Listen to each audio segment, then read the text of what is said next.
Muy bien, buenas noches compañeros, qué gusto saludarlos a cada uno de ustedes. Es un verdadero honor, un placer compartir en este momento con ustedes. Vamos a hacer algunas consideraciones relacionadas al punto número 6 de de este, de este proceso. Ya no se nos viene acercando de nuevo el examen parcial, ¿verdad? Y tenemos que estar listos.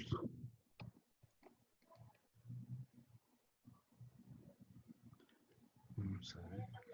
Tienen ustedes a la vista un cuadro celeste relacionado a precursor y fundador de la sociología del derecho. Sí, Lick. Muy bien, vamos a dejar de compartir aquí la pantalla para que nos dé el 100%. Muy bien. Precursores y fundadores de la sociología del derecho. Cuando hablamos de la sociología del derecho, definitivamente estamos en que es una parte de la sociología. Por tanto, debemos de entender que Lick, ya llegó la asistencia. Llénenla, solo coloquen su nombre y su número de carnet. No existe pues es una clasificación, ¿verdad?, de la sociología, específicamente del derecho. Por tanto, en estos días vamos a estar analizando quiénes son los que han proveído toda la información que ha ido formando esta rama de la ciencia de la sociología. La primera teoría que nosotros vamos a analizar es la teoría de la cooperación y del conflicto en el siglo XXI. Voy a admitir a los compañeros. Muy bien.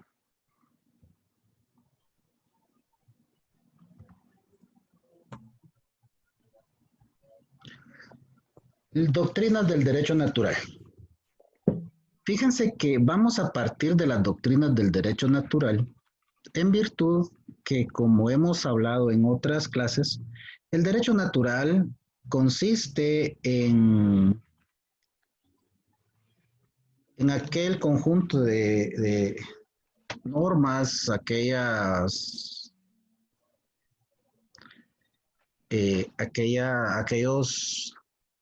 arreglos que llegaron las sociedades desde la antigüedad para poderse normar, ¿verdad? Para poderse regir y a partir de ahí tener controlados a los grupos sociales. Son muchas las doctrinas éticas y jurídicas que hacen referencia al derecho natural. Los autores del siglo XIX se consideran pertenecientes a la escuela del derecho, se hallan lejos de formar un conjunto único.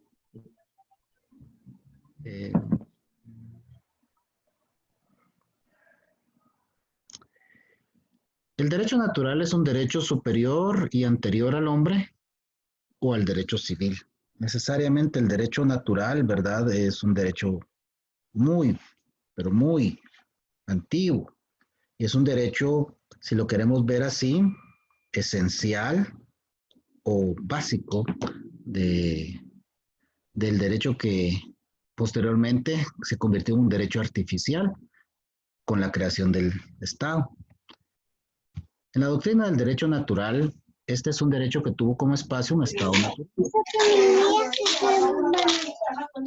Se puede considerar como un derecho divino, porque en el pensamiento antiguo este emanaba de un ser superior. Y estas doctrinas del derecho natural, principalmente su objetividad era en determinar la existencia precisamente del derecho. Este derecho generalmente toma una forma autoritaria y dogmática, señala que hay un derecho superior e inmodificable derivado de un ser superior denominado Dios, de la propia naturaleza o del hombre. Eso significa que el derecho en este sentido va a pretender demostrar experimentalmente lo que de variable inmutable tiene el orden jurídico, su inserción en el sistema de control social. Eso es lo que la sociología pretende. Charles Louis de Secondant, señor de la Brea, barón de Montesquieu. Papá, termínenselo y eso luego se le va a pasar la llenura. Sí, se le va a pasar la llenura. Apaguen los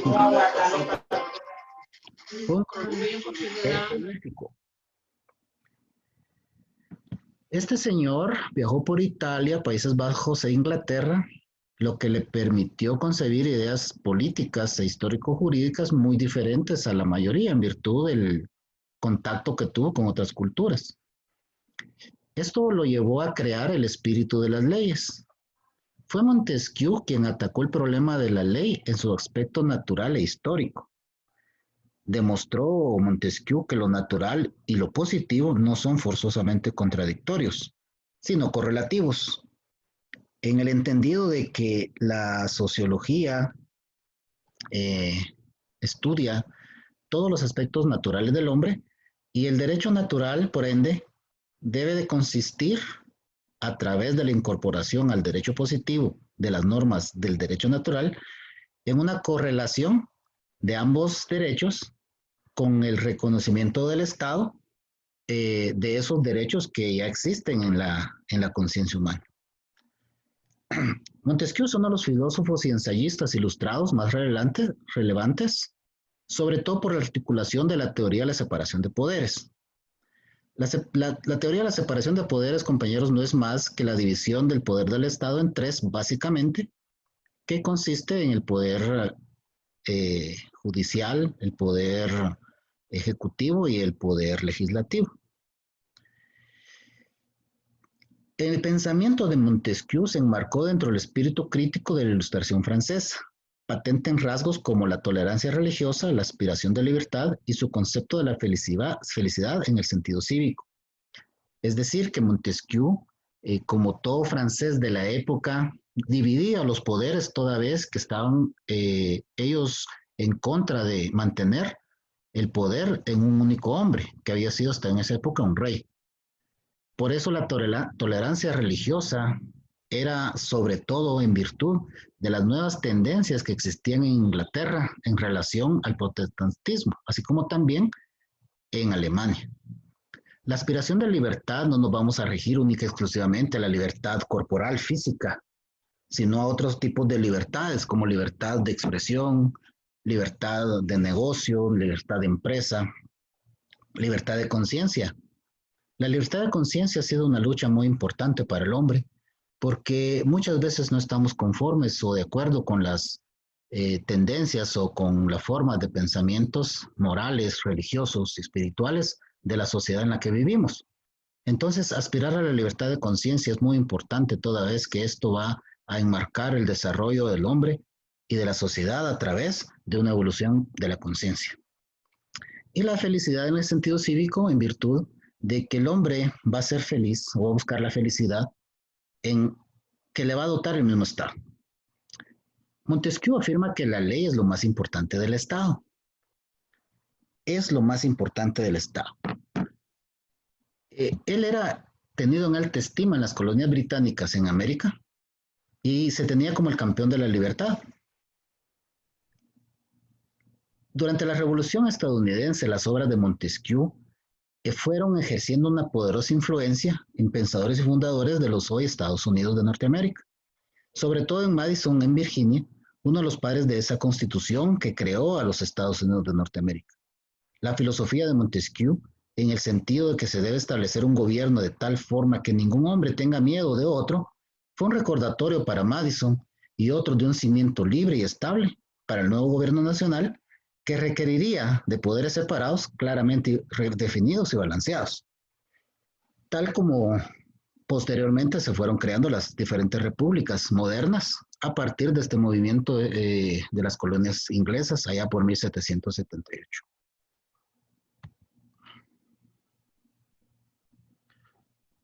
Entonces, compañeros Montesquieu, ellos, con todo esto, Montesquieu, él fue desarrollando diferentes teorías con su trasfondo liberal, con su connotada preparación de la Ilustración francesa, fundó diferentes bases que hoy por hoy informan al derecho moderno, como son, por ejemplo, los tres poderes del Estado, la tolerancia religiosa, el concepto de libertad, el concepto de felicidad, que en el caso de Guatemala se traduciría en el bien común. Aportó mucho a las colonias británicas en cuanto a la idea de libertad.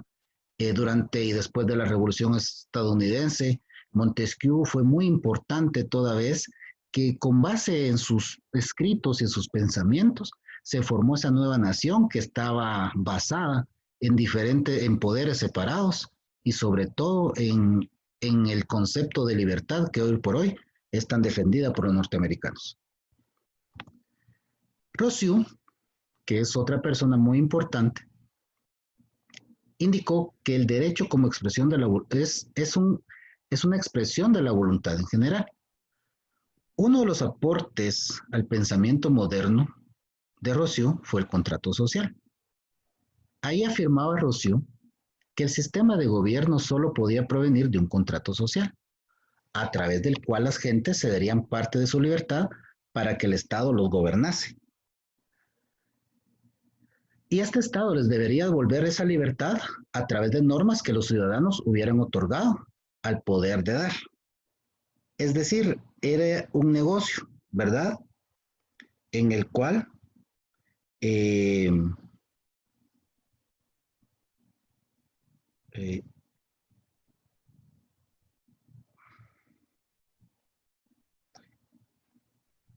el cual el Estado, si bien era investido del poder sobre sus ciudadanos, él también, en contraparte, debía de proveerles a los ciudadanos libertad, pero digamos que sería una libertad controlada, porque al final de cuentas la gente solo iba a ceder parte de su libertad.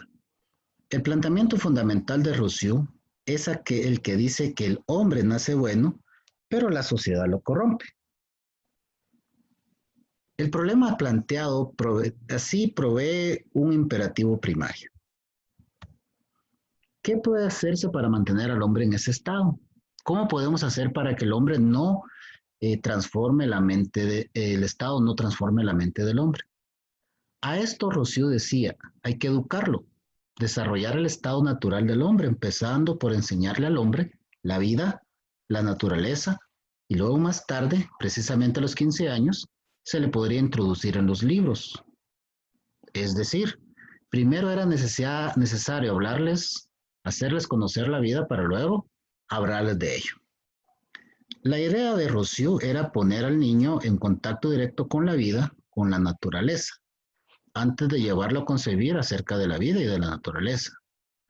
Es decir, para Rousseau era importante que para evitar esa desnaturalización, esa transformación mala que la sociedad hacía sobre el hombre, en principio él proponía una educación lúdica en donde los hombres pudieran conocer su entorno con base en la observación y en la experimentación cotidiana para luego entrar, luego de los 15 años, a estudiar cómo esta sociedad, cómo esta naturaleza, cómo su entorno había llegado a ese estado.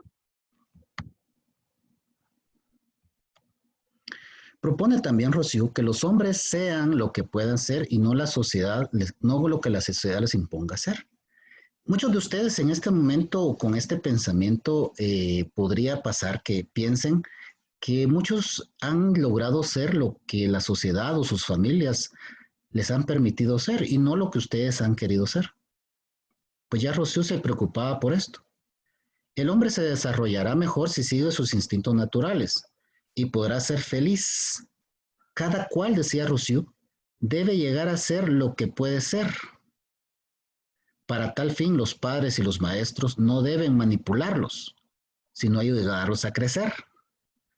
La tarea entonces, estimados compañeros, de quien imparte docencia, no es formar a los individuos a sus pensamientos, sino mostrarles diferentes variables, diferentes formas de ver el mundo y que sea el hombre, o sea el alumno, quien decida cuál de esos es el que considera correcto o hacer una mezcla. Lo mejor que podemos hacer nosotros es ser prácticos y acoplar a las realidades todos aquellos conocimientos que nosotros vamos adquiriendo en el transcurso de la vida. Por eso Rousseau piensa que el hombre ha nacido libre, pero en su condición natural, este hombre sin normas y sin reglas no podría conducirse y supervivir, puesto que el orden natural es más fuerte. En el orden natural, perdón, el más fuerte sería un triunfador. Y como vimos en clases anteriores, cuando hablamos de fuerte no es precisamente el fuerza física. Estamos hablando de personas que con la suficiente capacidad para poder llevar a los individuos a donde ellos quieran, los pueden, ¿verdad? Ir, eh, los pueden ir encauzando a través de la palabra y a través de las diferentes formas de convencimiento a donde ellos quieren. Es más, hay sociedades enteras que buscan en la fortaleza o en la buena palabra de un individuo el escudo idóneo para no tener responsabilidades.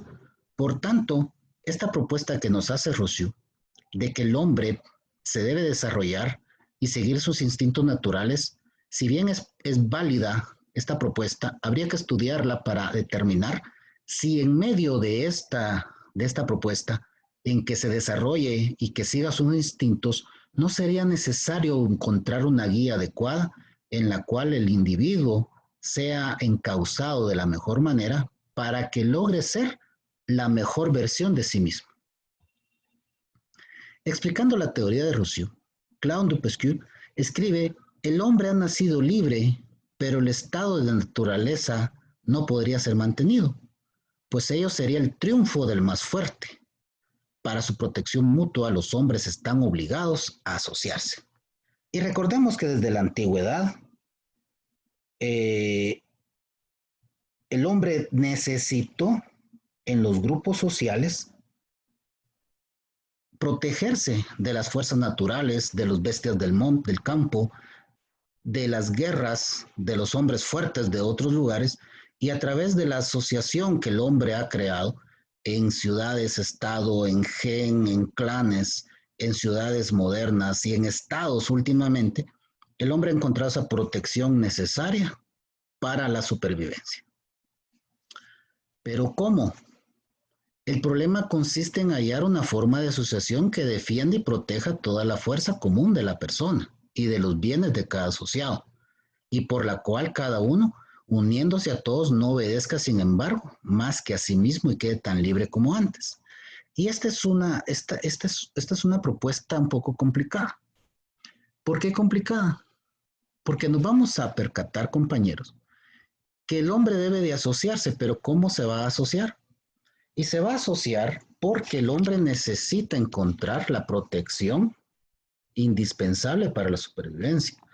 Pero esta protección no puede emanar de cualquier naturaleza ni de cualquier forma. Tiene que ser una naturaleza, o sea, esta tiene que ser una protección en la cual a la persona y los bienes de cada persona debe de ser protegido.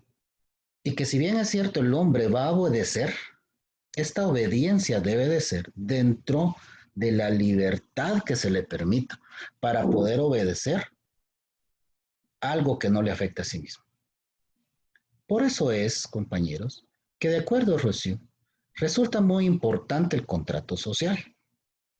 Y el contrato social permitirá a los hombres depender de sí mismos, pero a la vez va a otorgar poder al Estado soberano para que se encargue de proteger a sus ciudadanos. Es decir, el contrato social va a ser, viene a ser, se constituye en aquella garantía que tiene el individuo para poder ostentar en sí mismo el poder y sin embargo otorgárselo al Estado para que él lo administre en beneficio del mismo ciudadano.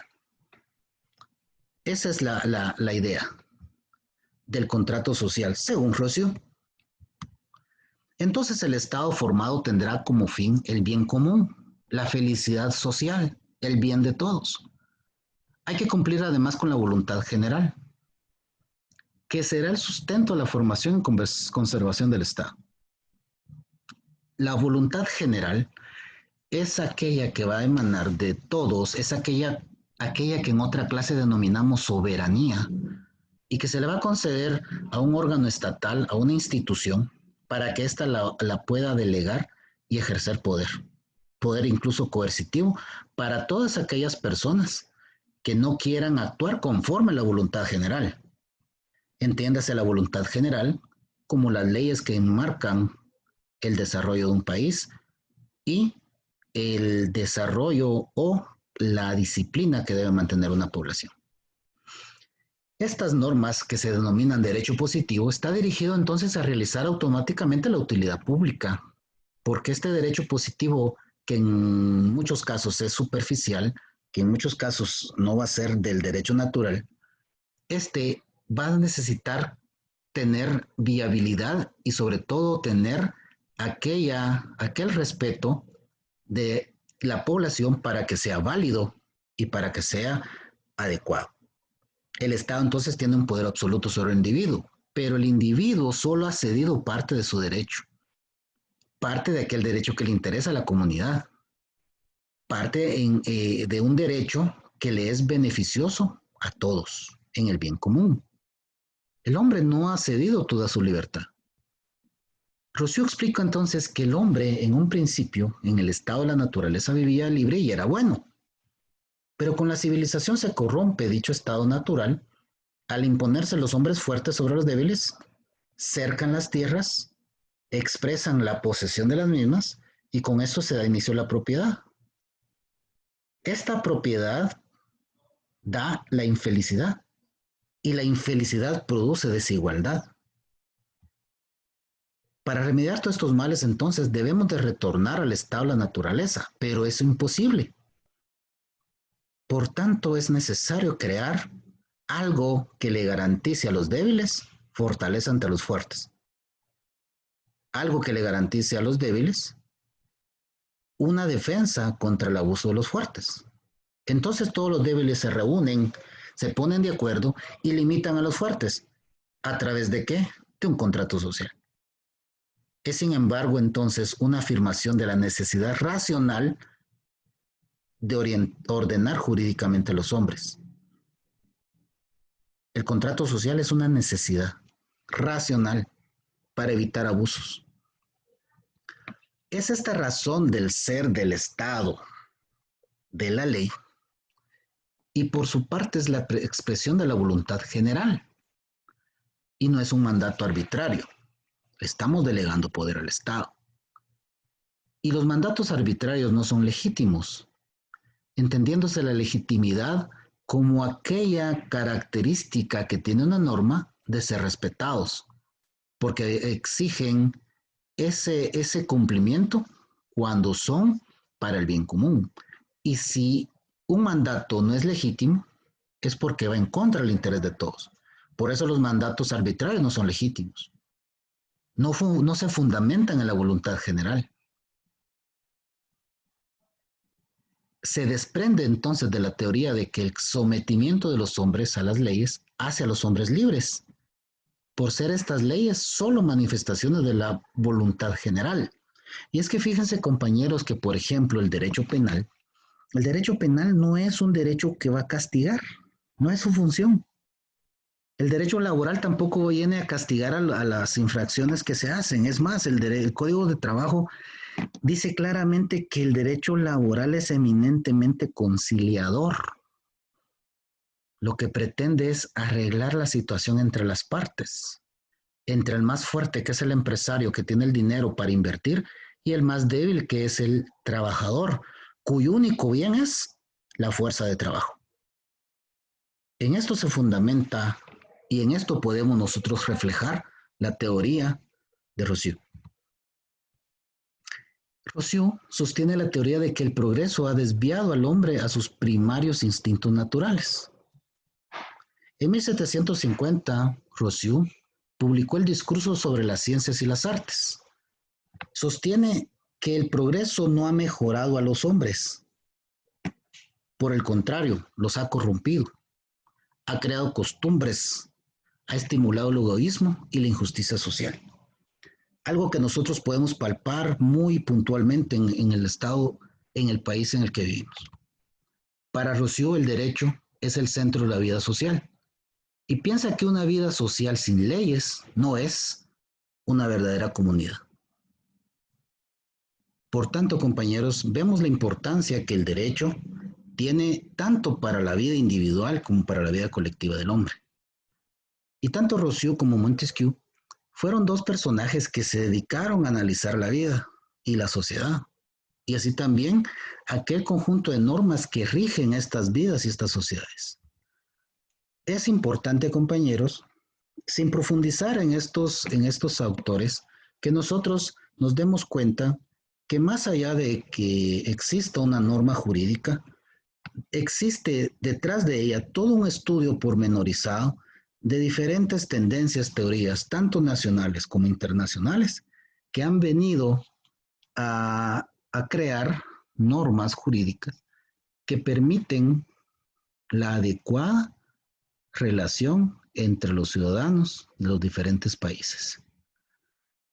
Crear derecho, entender el derecho, no es una tarea sencilla. No lo es. Fíjense que el derecho no es tan solo, como algunos piensan, ir y sentarse en el Congreso. Hay gente que dice, bueno, en el Congreso cualquiera va y crea normas. No es cierto. El Congreso es mucho más allá de sentarse a discutir normas. Hay cuestiones más profundas, hay cuestiones filosóficas, cuestiones sociales que nos van a ayudar a nosotros a determinar si esas normas son correctas, son justas y sobre todo si van a crear un bien para todos o para la mayoría. Con estos pensamientos, compañeros, les quiero pedir que enciendan sus pantallas. Vamos a tomar la fotografía de esta clase. Este solo es la introducción a este tema. Hay temas más importantes, hay temas más profundos, sin embargo, el tiempo y la forma en la que estamos recibiendo la clase no nos permiten y vamos a analizar el día de mañana otros autores que tienen que ver con la creación, formación y desarrollo de la sociología del derecho, que al final de cuentas hemos entrado al tema medular de este curso. Les quiero agradecer por estar conmigo esta noche y les quiero felicitar a cada uno de ustedes por la constancia, por el esfuerzo y sobre todo por el amor que le tienen a su universidad. Que pasen la mejor de las noches. Espero que mañana nos podamos reencontrar y desarrollar la clase de manera más amplia y con el entusiasmo que siempre ustedes me manifiestan, aunque sea diciendo que no quieren clase. Que pasen las mejor de las noches. Un abrazo a cada uno. Se cuidan. Feliz noche, Lick. Feliz Gracias, noche, Lick. Feliz Lick. noche. Feliz noche, noche. Feliz noche, Lick. Feliz noche, Lick. Feliz noche, Lick. Feliz noche, que descansen. Un abrazo.